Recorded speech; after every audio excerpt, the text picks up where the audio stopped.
সবচেয়ে বড় কথা হলো কি জানেন, এখন জনগণের চেয়ে বক্তা বেশি হয়ে গেছে। থুতনির জোর থাকলেই বক্তা। এই জন্য এই বক্তব্যগিরি আমাদের দ্বারা হবে না, আমাদের মাঠ থেকে উঠে যেতে হবে এবং এই মাঠ থেকে উঠে যাবো ইনশাআল্লাহ। এই বক্তব্য দিয়ে মানুষকে হেদায়েত করতে হবে, এটা জিম্মেদারি না। আর একটা কারণে বক্তব্যের মাঠ থেকে উঠে যেতে হবে, সেটা হলো আমাদেরকে বসায় রেখে যারা মদখোর গাঁজাখোর, যারা মঞ্চ দখল করে আসি বক্তব্য দেয়, তাদের বক্তব্য আধা ঘন্টা যাবত শুনতে হয় আমাদেরকে। এর চেয়ে বড় অপমান আর কিছু না। ওদের কাছ থেকে শরীয়ত শুনতে হবে, ওদের সেই কেচ্চা কাহিনী শুনতে হবে বসে বসে। আমাদের কিচ্ছু বলা যাবে না। ওদের টাইম মতো ওরা বক্তব্য দিবে। অনেক সময় বক্তব্য আটকে দিয়ে নিজেরা কথা বলে পণ্ডিতের মতো চলে যায়।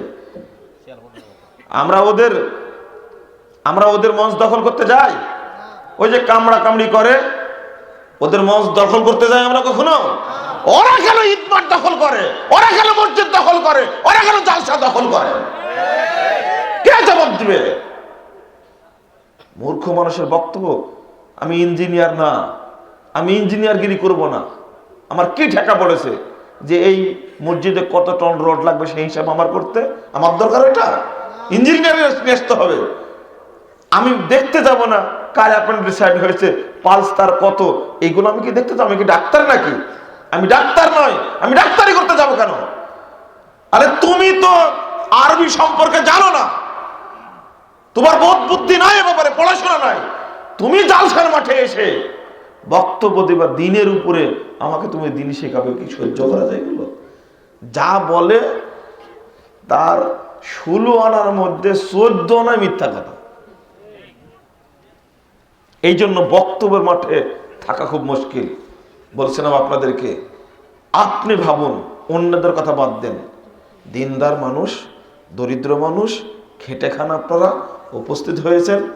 ইনশাল্লাহ জান্নাতেও যাবেন আপনারা 500 বছর আগে। ইনশাল্লাহ জান্নাতে যাবেন কত বছর আগে? 500 বছর আগে। এটা আল্লাহ নবী ফয়সালা দিয়ে গেছেন। অতএব আমার চিন্তা নাই, আমার ভাবনা নাই, দরিদ্র অবস্থায় মারা যাব যেন 500 বছর পূর্বে জান্নাতে যেতে পারি ইনশাআল্লাহ। আপনারা এসেছেন দরিদ্র মানুষ, খেটে খাওয়া মানুষ, আপনারা চিন্তা করুন যে আপনাদের দ্বারা যেন সুদ খাওয়া না হয়। রাসূল সাল্লাল্লাহু আলাইহি ওয়াসাল্লাম বলছেন, 2274 নম্বর হাদিস ইবনে মাজার মধ্যে এসেছে, আর রিবা 70 জুজা, সুদের ভাগ রয়েছে 70টি। কয়টি? 70টি। 1 টাকা কেউ যদি সুদ খায় তো তার 70 রকমের পাপ হয়। নাউযুবিল্লাহ, 70 রকমের পাপ হয়। তার মধ্যে ছোট পাপটা যেটা, আইয়ান কিহার রাজুলু উম্মাহু, কোন ব্যক্তি যেন তার মায়ের সাথে জিনায় লিপ্ত হয়। এটা সুদের পাপ, ছোট পাপ।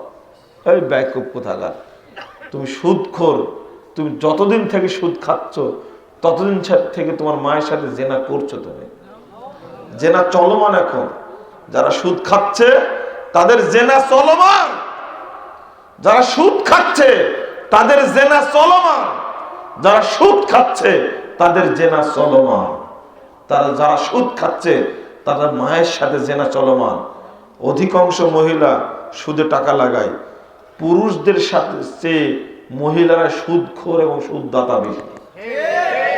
মহিলারা গ্রামীণ ব্যাংকে যায়, মহিলার নামে টাকা তুলে ব্যাংক থেকে, গ্রামীণ ব্যাংক, আশা ব্যাংক, তারপরে ব্রাক ব্যাংক, এই ব্যাংক থেকে তারা টাকা তুলে মহিলার নাম করে। মহিলারা বেশি সুদখোর। এই জন্যই আল্লাহর নবী মায়ের কথা বলেছেন যে মায়ের সাথে জিনা করো।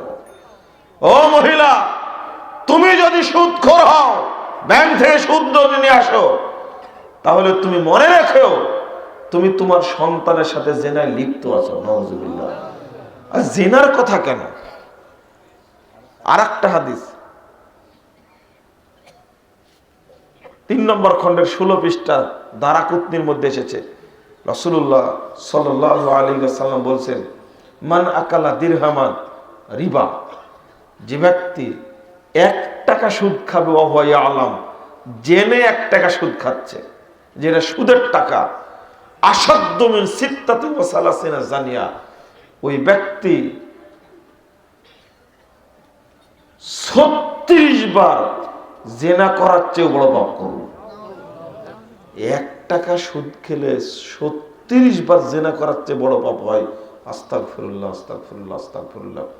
এরপরে সুদ খায়, তা মায়ের সাথে সুদ খাওয়ার কথা আছে। বাংলাদেশের প্রধানমন্ত্রীর একজন মা, বিরোধী দলীয় নেত্রীও মা, অথচ বাংলাদেশে সুদ চলছে। প্রথম দিন সংসদে বসে বাংলাদেশে সুদ নিষিদ্ধ করা উচিত ছিল, তা তো করেনি। মায়ের ইজ্জত নষ্ট হয় সুদ খেলে, মায়ের ইজ্জত নষ্ট হয়, মায়ের জাতি অপমানিত হয়। এরপরে সুদে ভরপুর দেশটা, সুদে ভরপুর। আপনার লজ্জা থাকা উচিত। আপনি যে বিল্ডিং করেন ব্যাংক থেকে লোন নিয়ে, তাই না? কে বলেছে আপনাকে? আপনি দোকান দিচ্ছেন, ব্যবসা করছেন ব্যাংক থেকে লোন নিয়ে, আপনার লজ্জা শরম নয় একটুকু? আপনি হালাল জিনিসের ব্যবসা করেন, এই ঘরে ইবাদত হবে না। যে বাড়ি তৈরি করেছেন সুদের টাকা নিয়ে ব্যাংক থেকে, এই ঘরে ইবাদত হবে না। কিয়ামত পর্যন্ত ঘরটা টিকে থাকলে, ইবাদত করলে এই ঘরে ইবাদত হবে না। তওবা করতে হবে। বাঁচার পথ, আগে সুদের টাকা ফেরত দিতে হবে। কথা কি বুঝতে পারছেন? আনুমানিক একটা হিসাব করবেন। বাঁচার পথ বলছি, বাঁচতে চাচ্ছেন, আপনি বাঁচতে চাচ্ছেন। একজন ব্যক্তি বলছেন যে আমার ব্যাংকে আছে 35 লক্ষ টাকা শুধু সুদের টাকা। তাহলে ওর টাকা আছে কত? তাহলে ওর খাদ্য, ওর পোশাক, ওর কলকারখানা, ওর বাড়ি ঘর, ওর করণ কারণ, কোনোটা কি হালাল আছে? কোন জিনিস কি হালাল আছে? সবই হারাম হয়ে গেছে। আপনাকে তো বুঝাতে পারছি না যে এই সুদ কত ভয়াবহ, সুদ কত নোংরা। নবী মুহাম্মদ সাল্লাল্লাহু আলাইহি ওয়াসাল্লাম বলছেন, লা ইয়াদখুলুল জান্নাতা জাসাদুন গুযযিয়া বিল হারাম। তাবরানী আওসাত 6 নম্বর খণ্ডের 113 পৃষ্ঠার হাদিস।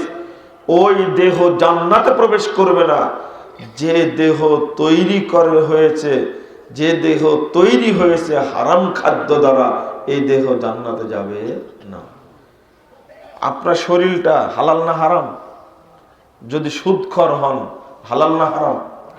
হারাম। হারাম জিনিস, অপবিত্র জিনিস জান্নাতে যাবে? হাদিস জানেন না আপনারা? এটা তো জানার কথা। কোরআন আয়াত জানেন না? হারাম জিনিসটা পবিত্র না অপবিত্র? অপবিত্র।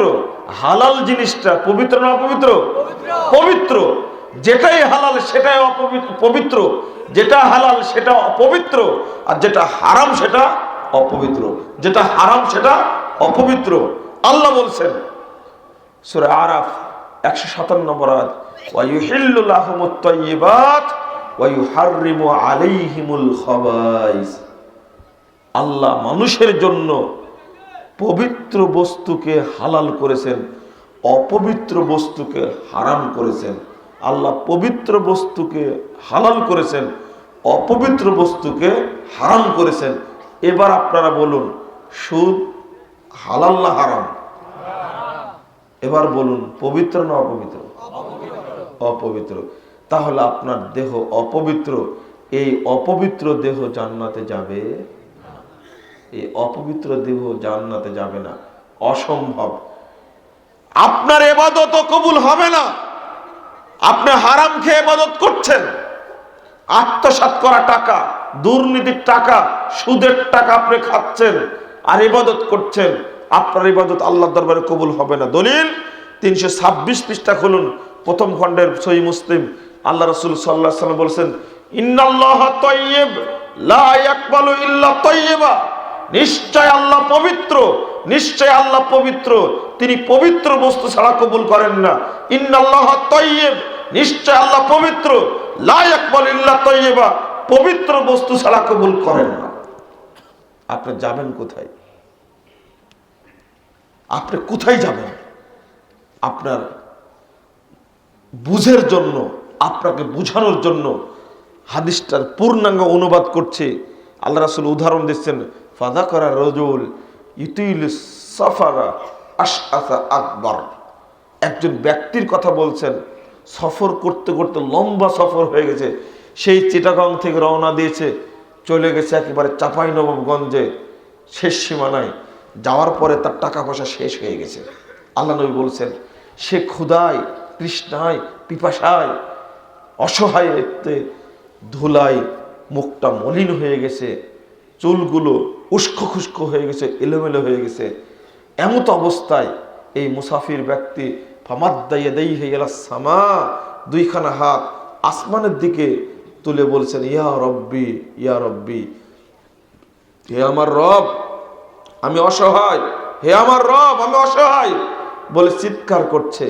আল্লাহর নবী বলছে, সাহাবীরা দেখো দেখো, সাহাবীরা দেখো, এই লোকটির মাতামুহু হারাম, এই লোকটির খাদ্য হারাম, ওয়া মাশরাবু হারাম, এই লোকটি যে পানি পান করে পানিটাও হারাম। গ্রামীণ ব্যাংকের টাকা দিয়ে টিউবওয়েল পুঁতেছে, ব্রাক ব্যাংকের টাকা দিয়ে, সোনালী ব্যাংকের টাকা দিয়ে ও টিউবওয়েল পুঁতেছে, পানির পাম্প পুঁতেছে। বুঝতে পারেননি? এটা হালাল না হারাম? আল্লাহ রাসূল বলছেন, মাতামুহু হারাম, এই ব্যক্তির খাদ্য হারাম, ওয়া মাশরাবুহু হারাম, এই ব্যক্তির পানীয় হারাম, ওয়া মালবাসুহু হারাম, যে পোশাক পরে আছে, জামাটা, প্যান্টটা, কাপড়টা, টুপিটা, গেঞ্জিটা হারাম টাকার, ওয়া গুদ্দিয়া বিল হারাম, দেহটাই গঠিতই হয়েছে হারাম দ্বারা। ফাআন্না ইউস্তাজাবু যালিক, বলো তো তার এই দোয়া কবুল হবে কেমনে? তার ইবাদত কবুল হবে কেমনে? তার ইবাদত কবুল হবে কেমনে? তার দোয়া কবুল হবে কিভাবে? কবুল হবে না। তাহলে হারামখোরের ইবাদত কবুল হয় না।